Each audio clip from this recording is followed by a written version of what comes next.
Salve, salve, careca na área, meus queridos, como é que vocês estão? Bom, eu troco muita ideia com meus amigos, o pessoal ao meu redor, e a galera fica me perguntando muito sobre como que eu tô investindo agora em abril de 2022, como que eu tô vendo o cenário, então eu decidi trazer um vídeo sobre taxa Selic, fundos imobiliários e dólar pra gente trocar uma ideia, demorou? Então deixa o like aí, se inscreve no canal e segue a gente lá no Instagram, Careca Investidor, e bora! Então, galera, esse daqui é o site do Tesouro Direto. Para quem quer ver um pouco mais de vídeo, a gente tem aqui vídeos no canal sobre Tesouro Direto, Tesouro IPCA, como ter uma quantia de 50 mil e tudo mais. Por que eu quis comentar sobre a taxa Selic? Provavelmente a gente está chegando próximo dos aumentos de taxa Selic, então qual que seria a tendência de que ao longo do tempo ela venha a retroceder. Então talvez seja um momento interessante para que você comece a olhar para os tesouros pré-fixados, por exemplo. Por quê? Porque eles estão com uma taxa atrativa, vão ficar em algo em torno entre 12% a 13%, não dá pra gente especular, precisa esperar as próximas reuniões, porém ao longo do tempo a gente imagina que teremos uma ou duas altas e daí a tendência é que teria uma queda nessas próximas reuniões. Então talvez estar posicionado nesses tesouros pré-fixado fosse uma vantagem, assim, algo atrativo, porque além de você estar posicionado em um investimento que é interessante, 12% ao ano, você estaria tendo uma possibilidade de, ao longo do tempo, com a queda dessa taxa, com a marcação a mercado que iria acontecer, que seria, no caso, esses valores de taxa irem se ajustando conforme o tempo fosse passando, essa marcação a mercado poderia talvez te proporcionar ganhos também, porque seu título estaria mais atrativo do que o título atual. Então, além de você conseguir pré-fixar numa taxa bem atrativa, você poderia ter essa possibilidade de ganho se desfazendo desse título caso a marcação a mercado estivesse te favorecendo. Então, a parte da taxa Selic, o primeiro ponto seria nisso, de que talvez fazer aplicações em renda fixa ou talvez um fortalecimento aí de diversificação das suas reservas de emergência com renda fixa, não sei. Na questão da reserva de emergência, é claro, aqui não é uma aplicação que teria uma liquidez tão rápida, então é mais para uma diversificação entre seu portfólio de renda fixa, que seria uma aplicação que teria um resgate mais travado, porém uma rentabilidade atrativa. O segundo ponto da questão da taxa Selic é que a gente acaba tendo um link com fundos imobiliários, é o seguinte: se a taxa Selic fica alta, tecnicamente o pessoal deixa de investir em renda variável e acaba investindo em renda fixa. Ao longo do tempo, com a renda fixa tendo uma queda, ela deixa de ser um pouco atrativa e daí o pessoal começa a se expor a um pouco mais de risco. Porém, esse movimento, ele não acontece assim, bom, a taxa Selic chegou em 6%, agora todo mundo vai migrar. É como se tivesse uma antecipação desse movimento. Então, não necessariamente os fundos imobiliários teriam uma valorização só quando a taxa Selic chegasse a um patamar ruim. Quando ela já, por exemplo, agora a gente já consegue ter uma perspectiva de que talvez ela já venha a cair ao longo do tempo, isso já acaba trazendo uma valorização para fundos imobiliários, porque o pessoal já entende que vai ocorrer esse movimento no futuro próximo e daí eles já se posicionam em renda variável por conta disso. Então, qual que é a pegada dos fundos imobiliários aqui? É que temos fundos imobiliários pagando 9%, 10% ao ano líquido de imposto de renda. Se a gente pegar a atual taxa Selic de 11,75, tirar o imposto de 22,5, que seria o imposto mais alto, caso você ficasse um curto espaço de tempo nessa aplicação, a gente chegaria numa alíquota líquida de mais ou menos 9,10, ou seja, nós temos fundos imobiliários pagando 9%, 10% ao ano. E com, tecnicamente, um risco não tão grande, porque grande parte desses fundos eles estão trabalhando um valor de mercado inferior a 1, ou seja, com um deságio frente ao valor patrimonial.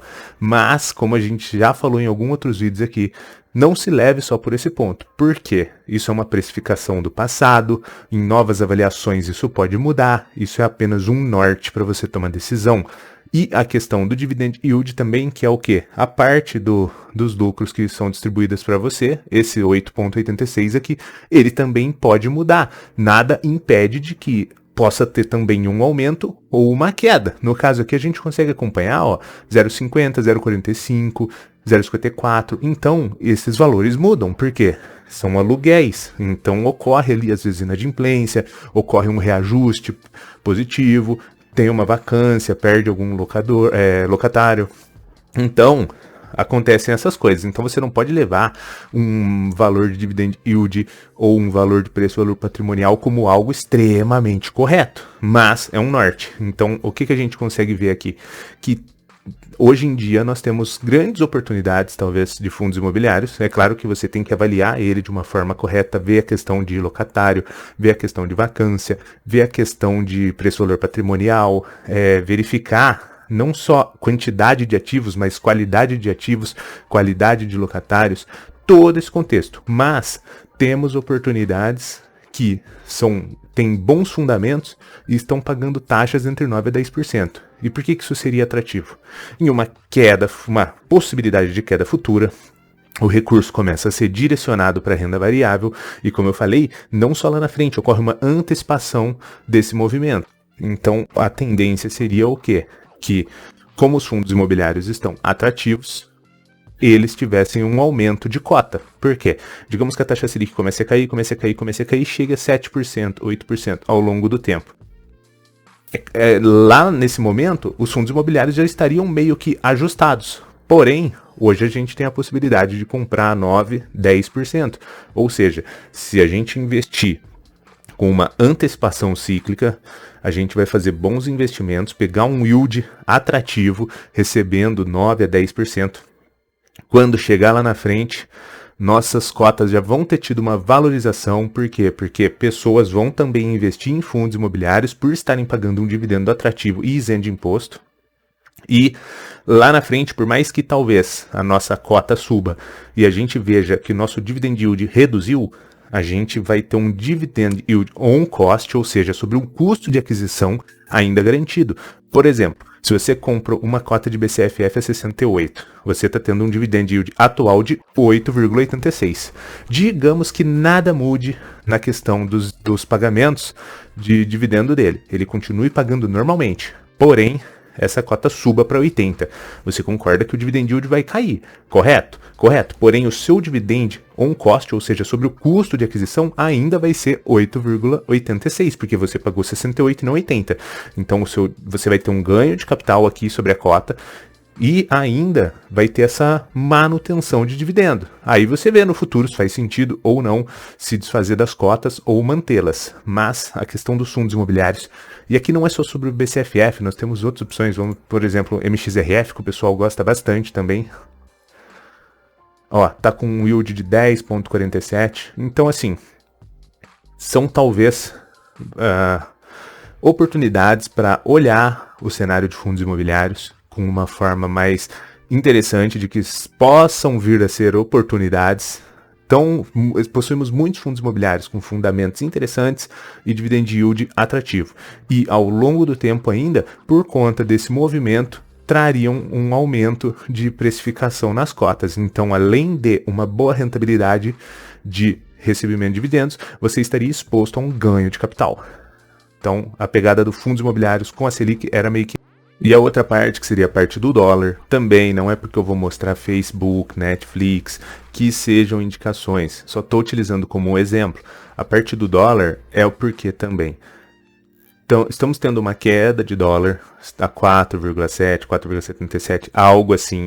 E é difícil você ficar tentando acertar dólar. Ah, o dólar vai chegar a 4, o dólar vai chegar a 6. E eu acho que você tem que olhar para o cenário, ver se faz sentido, ver se está atrativo e talvez se posicionar. Então, para quem investe fora do Brasil em ações dolarizadas, ou para quem investe de dentro do Brasil através de BDRs, igual eu, você tecnicamente poderia estar olhando como uma oportunidade. Não quer dizer que o dólar não possa ainda cair mais, a questão não é essa. A questão é, estávamos com um dólar de 5 e pouco e já estamos com 4,7. Então, tivemos uma queda, talvez seja uma oportunidade.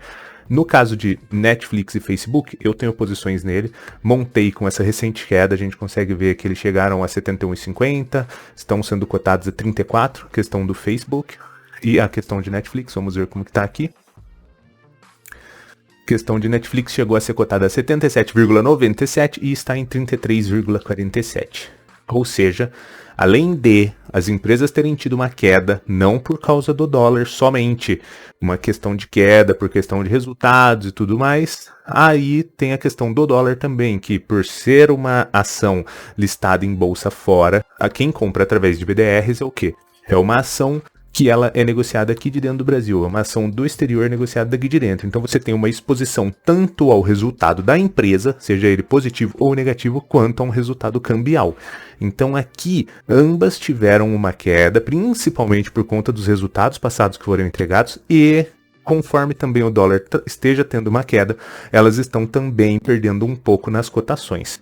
Por que talvez olhar um pouco para empresas de fora seja atrativo? Estamos entrando num momento de eleições, quando realmente começar a acontecer todas as questões de pesquisa e tudo mais, pode acontecer o quê? Que se gere uma percepção de risco sobre o país, investimento estrangeiro comece a fugir do país momentaneamente, então pode ocorrer uma tendência de que talvez esse dólar se eleve um pouco. Então talvez montar posições agora em ações interessantes pode ser que faça sentido. Mas você tem que estudar a empresa, ver se ela faz sentido, ver se você ainda acha que o dólar vai cair ou não. Eu prefiro não tentar achar, porque para mim eu não sei se ele vai subir para 5, descer para 4 e para 6. De repente acontece uma guerra, de repente acontece uma pandemia. Então a gente não tem como ficar especulando tudo. Então é mais fácil não tentar entender, simplesmente olhar para o cenário e falar, bom, queria estar investido nessa empresa, ela ainda teve uma quedinha por conta de resultados, mas eu acho que ainda ela é uma empresa atrativa, com fundamentos, e ainda a questão do dólar me proporciona fazer uma aquisição mais barata. Então é sobre essa ótica que eu tento olhar.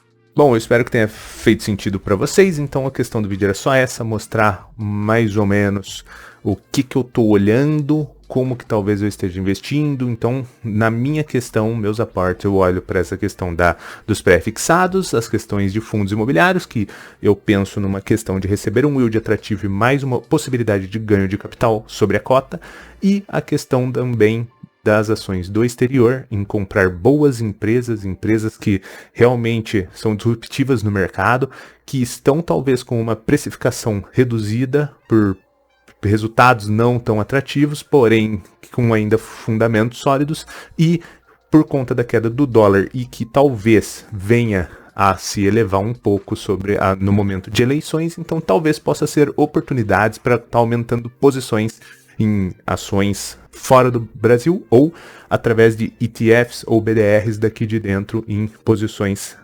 dolarizadas. Então, a pegada do vídeo era essa. Nenhuma empresa, nenhum fundo imobiliário, nada do que a gente colocou aqui é uma recomendação, é apenas um contexto educativo. Se você achar que faz sentido e quiser levar para sua tese de investimento, é nóis. Deixa o like, se inscreve aí no canal e segue a gente lá no Instagram, Careca Investidor. Valeu!